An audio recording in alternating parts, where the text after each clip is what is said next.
to another episode of Getting Off the Hamster Wheel, how to find a career that brings you joy, fulfillment, and success.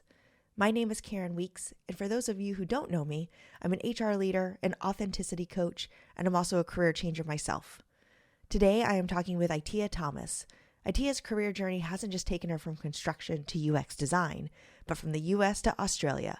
She is the definition of bringing your passions and your career goals together. So let's jump in and hear her story.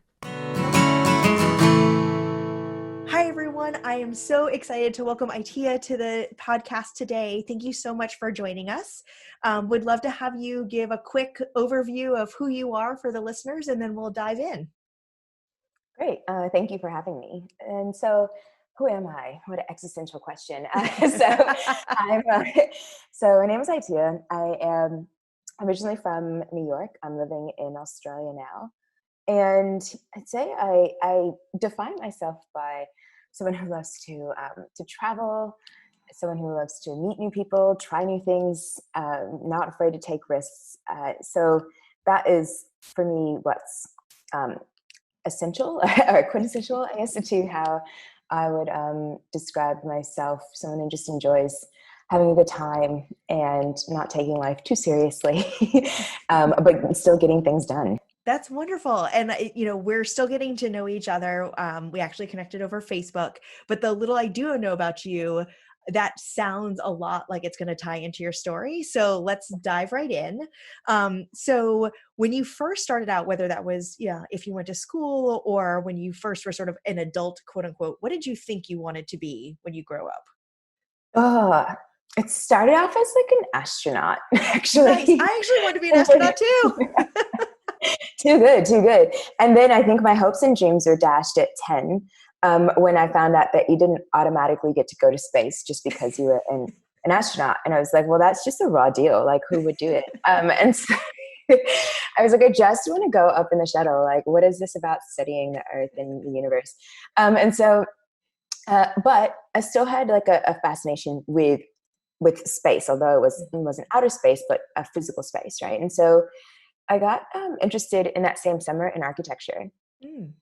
And I was probably because there was like a summer course that was happening in parallel with this architecture, with this astronaut course that I couldn't get into. And then that's when I found out, you couldn't be an astronaut anyway. And it was like, going to space. And I was like, that's fine, no worries. It's okay, I can't do that course. Lame. And then I ended up finding this architecture course. And I was like, this is really cool. You get to, we brought in like milk cartons and orange juice cartons and like rebuilt a strip called Eastern Parkway that was in my neighborhood. And I was like, this is pretty cool. So I was on that journey pretty much through high school, actually. And then I started realizing that I just wasn't as good at designing in my head for other people. It was just about what I wanted in my dream house. And I could construct it out of, balsa wood or, cartons of milk or whatever, paper, but I couldn't draw it really well. And I just, I took courses and it just wasn't translating. So I was like, well, maybe this isn't for me. And then I spoke to a couple architects and I was like, yeah, maybe that really isn't for me, because, which is really key. Talk to people who are doing what you're doing, right? Yes. So that'll be one of the other, things that I'll come across as we're chatting. And so, I decided that, maybe not architecture, but construction, because that, gave me an opportunity to physically build things, right? But even before construction, actually, I was starting to go down this route of corporate America, right? So I was doing internships at high-profile banks that ended up being not being there anymore in those particular terms of investment banking, because I graduated in 2007 from college, and that was just before the GFC, right? Yeah. So thankfully, I got an internship actually in parallel, at a construction company and a main contractor in California, but also had internships available in the banking side. And the more I was doing these internships in banking, I was like, really, I want to be more into real estate investment. And then those were the groups that were starting to get shut down. Anything I was doing with investment banking, with GFC and whatnot. So I was really glad that after the internships that I had at the construction company, that's where I decided to go full time that's like totally in hindsight, um, but yeah, I felt like I was just juggling both of those options. And after doing some internships, which is another thing, if you have the opportunity, do some some time in some spaces, but hopefully get paid for it, which I did, hopefully. And that's what helped me to decide to, yes, go into construction full time, and be a project engineer, then a project manager in commercial construction. Wow. So that's where it started, and was the case for like the first 11 years. Wow. Well, and it's so interesting because I don't think people, maybe this is just me, and I'm happy to say maybe it's just me, who aren't in that field don't recognize how much work goes into like project management and all the logistics that goes into, building a building or a house or whatever the project is. You just kind of see the folks show up and build it, and an architect designed it, but there's so much that happens in between. Yes, yes. especially, especially with the kind of things that I was building. So I was building data centers and life science buildings, Wow. and for the most part, then of my career, hospitals. Oh And so my you have to be gosh. on the ball with that. Like there's like no mistake. It truly is life or death situations. Yeah. So, and with a hospital, you're building like so many different things in one structure. So you're like a hotel in terms of, there are rooms for people to stay in, a restaurant in terms you got to feed people who are staying at this hotel.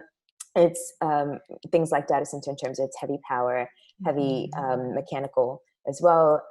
And there's commercial spaces because there are, flower shops and all kinds of things that people can buy kind of on Wow. that ground floor, right? So it's like all of these things are wrapped into one, Yeah. and they're large, they're expensive, they're timely, they're technical.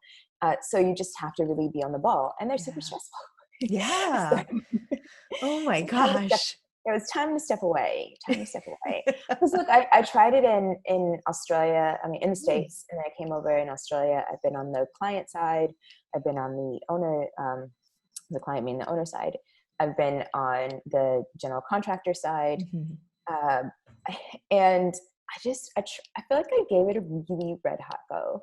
Yeah. And in different countries, different sides of the business, different sides of the coin, that kind of deal. And it just ended up just not jiving with my personality. Yeah. I'm a really efficient person, and and feel like I'm a really bubbly person, and those things were just not ways that I was able to show up every day, Mhm. and that became really frustrating. Yeah. And yeah, the hours that I was spending on it just didn't feel like it was giving me the same like return on investment for my life. It was definitely Yeah. paying me well. Mhm. I wasn't complaining about that part, but it came at a cost, right? Yeah. Yeah.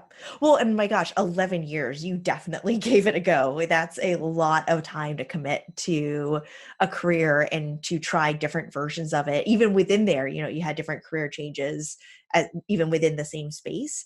And I've heard so much from folks, and I know I personally felt this way, even within HR as I was finding different companies to work for. If you're not able to be yourself at work and that's important to you, it is soul crushing when you're not able to do that. And it really Yes. does start to impact other areas of your life because it becomes so draining to be on as the person you think you're supposed to be at work that when you're off, you're just so mentally spent from it.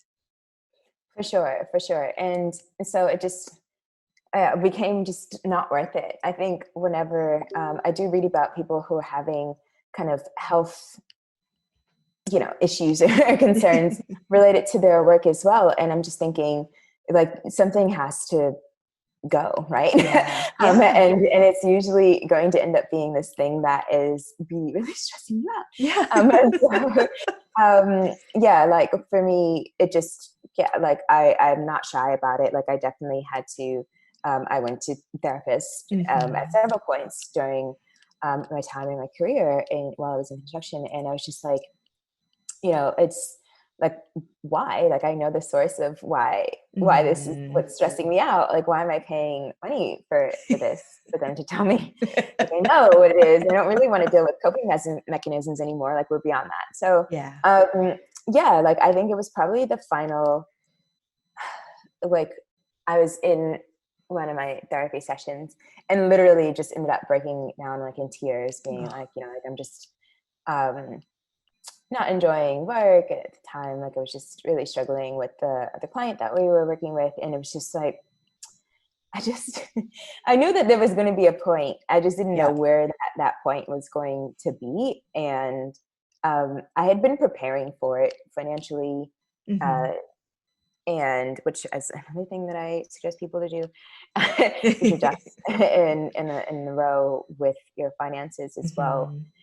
So that you don't feel like you need to jump into, you know, feel like, one, that you can't step away from that job, but then two, that you have to jump into something else that you don't necessarily enjoy either. And so I'd been preparing for this, and I just didn't know what the date was, but then it just came upon me, and I was like, yep, that day is next week that I'm going to start to put in my resignation, and then we'll work to that, you know, so like a month later, before I actually stepped away. And I booked a ticket to Greece. Nice. And so my transitions are typically marked with a trip. Yeah. So that tends to end up turning into mini retirements that last for about a year to a year and a half. Nice. So that's happened twice. And one when I transitioned to Australia, and then after when I left construction altogether. So yeah, so that comes into that, like, how I self-identify as someone who's needs to, you know, that enjoys travel and enjoys adventure in that way. And travel has really been key in helping to figure out some of those transitions as well, right? Because I think, I needed a clear mind in order to make those life changes. Yes, I think that is so important. I mean, I recognize, you know, obviously you need to plan for that and build that as part of your transition. But if there is opportunity for you to do a lot of this work while you're not currently working, it can be so different because you don't have that weight of the day-to-day job. You aren't living in that stress. You're able to remove all of that and actually focus on what is the thing I want to run to versus what's the thing I'm running from, because I'm still living in that from stage. So how did you identify, especially after 11 years doing something, even with all the different aspects of it, how did you know, or how did you identify what you wanted to do next? So it's funny because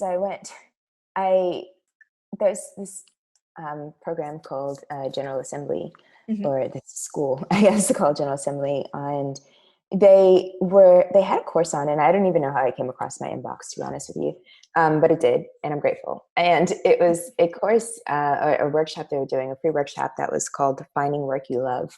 And I was like, well, that seems timely. And so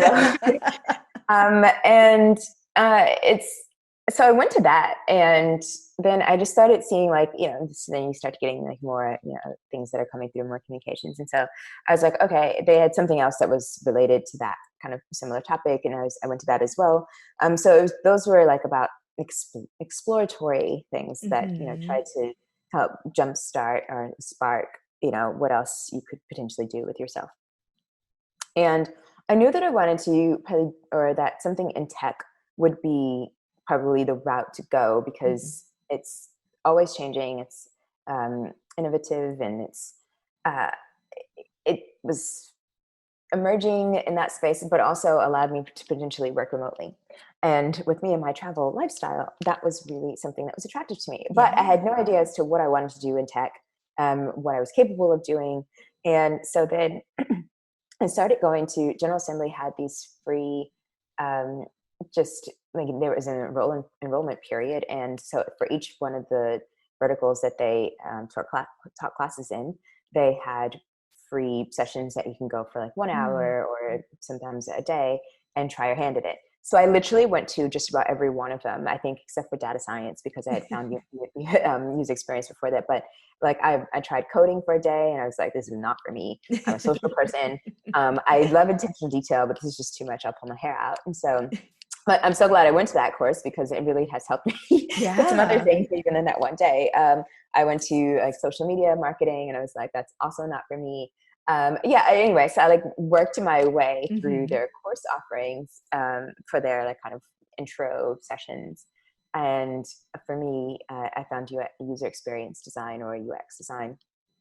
And I was like, well, this drives because it has the ability to, well, it was still design it. And though I hadn't been, like drawing per se, well, I've helped out architects figure out Mm-hmm.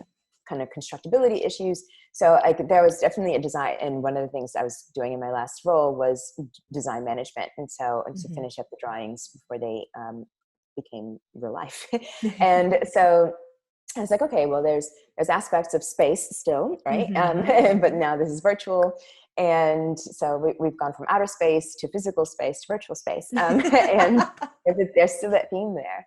And it was a lot of workshops. So I was definitely involved with helping people get on the same page about things, Mm-hmm. even in project management, because we constantly had, sessions with the client and with the owner, with the architects and engineers, what have you, to really get on the same page about things, right? So I was good at driving that for people. So anyway, there were just a lot of things that I was finding that were, parallel skills that were definitely going to be transferable. And Mm-hmm. so for me, it didn't feel like it was as much of a stretch. All I had to do was like, learn some of the principles and the actual techniques of how to, because remember, I didn't think I was that great at designing, which is why I didn't go into architecture. But this was just, different. It was definitely different in that space.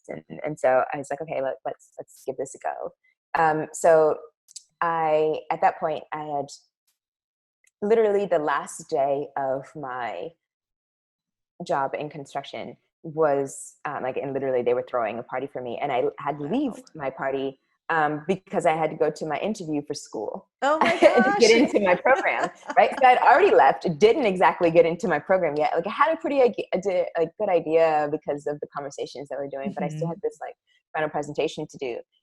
So I was like, thanks for the party, you guys. I have to go and do something. Like it was, and like I had to go and like do this interview at school to like, finally get in. And so I got in, and this was also like, I was pretty much leaving to go to Greece. I told you I booked a flight. Yeah. And then I was supposed to be starting school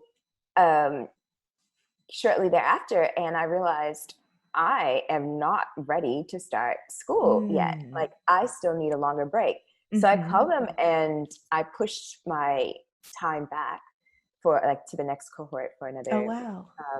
a couple of months later, like another 2 months later. So it was supposed to start in like November, and I think I ended up starting in February, so 3 months. And I continued traveling. I was Nice. literally there like, I'm not ready to come home yet. So Yeah. let's continue doing this. And so, but like I had that flexibility. I came Yeah. back. I was able to immerse myself in 3 months of that boot camp. It was nine to Mm-hmm. 5, Monday through Friday, and really give it everything. And so I moved back to Sydney in order to do that course. And then once I graduated, I was like, oh, well, I no longer have to stay in Sydney for work.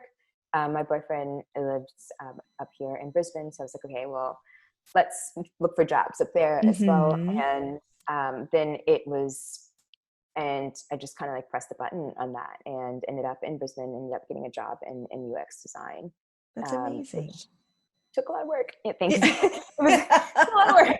This is like, like a merge on the other side, but there was really late hours. There was Yeah. definitely a lot of networking. Like applying for a job became my full-time job. Yes. And like I said, networking like no one else, Yeah. and nothing else rather, especially since I was in a new city.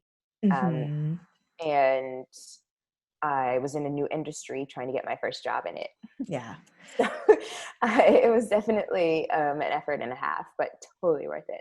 Oh, no, that's what I hear from a lot of folks. And I think one of the biggest things I help people with is, beside identifying what you want to do and going through that exercise, it's then how do you brand yourself as this new thing?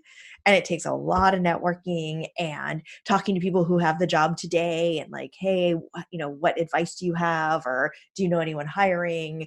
Really kind of putting your feelers out and presenting yourself as, I am a UX designer looking for my next gig, and having those conversations versus, oh, I'm a former such and such. Nope. Put that behind. You are now a UX person. But it does take a lot of work to rebrand yourself. Yeah. And actually, I had to play that pretty in an interesting way, because I actually don't necessarily believe that you have to completely leave behind your past, right? Mm-hmm. So like, and that actually helped me to not have to position myself as a junior UX designer. So because I was like, I definitely played on the fact that my project management skills Mm-hmm. and the ability to stay organized and stay keep projects on track and interact with clients comfortably, Mm-hmm. and all of that. I definitely, that was actually still part of my brand, right? And so I still left pieces of that on my resume, Yes. and definitely brought it through as well, because I don't necessarily feel that you have to completely put your past in a box. Mm-hmm. And because that has definitely helped to shape what you've become, and it will come up, right? Like, Yeah. okay, you've done this for like X number of years. Can you tell me more about that transition? Why? Mm-hmm. And what do you believe is your what are your transferable skills? So like I definitely still um, I didn't put that completely on the back burner in the sense of what my new brand is as a UX designer, because like I said, it helped me to not start back at Yeah. scratch with income as Yeah. well, and to prove that like I wasn't just a graduate coming out Yeah. at 20 something. I have a long-standing career and as well behind me.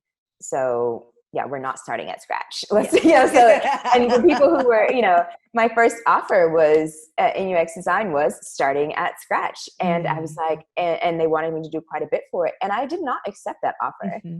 I was Good like, for you. I was like, this is what I told you my minimum was, and you went 10K under it, and that's not going to work. So I appreciate that you're willing to give me my first job. We're still in contact, actually. Like I've run into her at a holiday party, and but I was willing to not take that role and push through, and end up getting an offer. Granted, like 3 months later and a lot of work later, and plus another set of countries that I visited in between, and a city move later, but still, like that was totally worth it to wait from me initially getting that offer in like May and not getting my next like real offer until October. But in those months, I got a job that was $15,000 more at base. Nice. And which to do that jump would have taken a lot longer. Mm-hmm.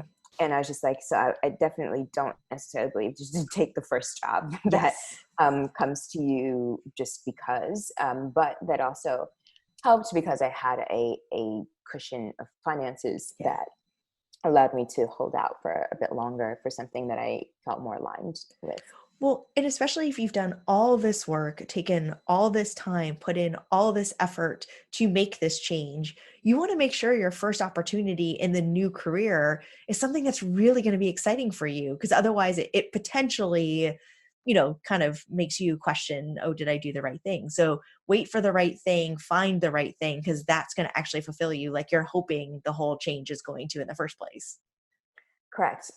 So yeah, you just, I caution people to jump from like one thing that's not working for them to like the next thing that's not working for them. Mm-hmm. If they haven't figured out like what's not working for them, especially, and taking that time to do a little bit of that soul searching, to help to identify that. So yeah, that for me is definitely a big part of that.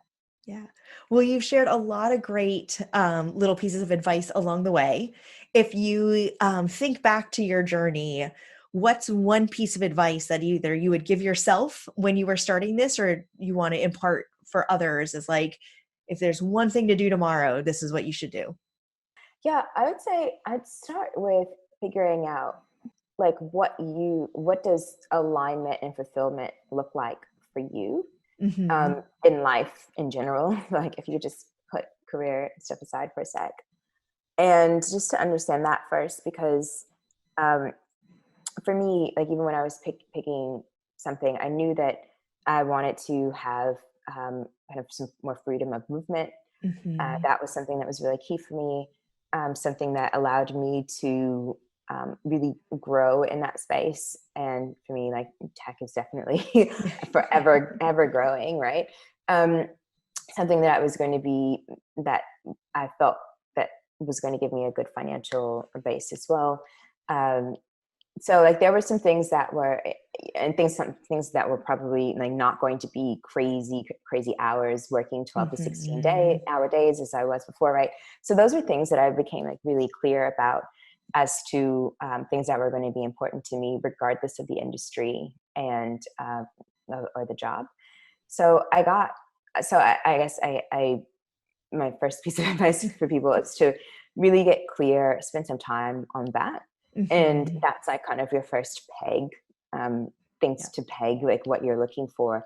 And I think that that second peg for people that I work with is to help them understand what kind of skills and strengths do they have that they actually want to continue using. Mm-hmm. Because we all have abilities, and there are things that have been called upon us, to do. But for instance, if you're like you can multitask, right? Even though you're good at that, you do necessarily want your next job to be something that constantly pulls you in, 15 different Mm-hmm. directions, just because you've become good at it, but it's not necessarily something you want to continue doing, right? Yeah. So, yeah, that's then the next thing that I have people just kind of peg their decision making to, and or like create those as frames. So one, like clarity on their what the fulfillment and alignment means to them, but then two, um, really honing in on the skills and strengths that I want to use, and so those become the lens Mm-hmm. and the frame to then start, yeah, like, your search. Yeah. Yeah, those are things that I highly suggest for people to kind of do at the start. That's great. It's really interesting. A lot of people have mentioned, like, what are you good at? But no one has ever put that clarifying part of, and you actually enjoy doing, Mhm. versus it's been put upon you or you've gotten good at it because you've had to. Is it actually something you enjoy doing and want to keep doing? So that caveat to the broader statement is really special. And I think something we haven't talked about a lot here. So I really appreciate you calling that out. No worries.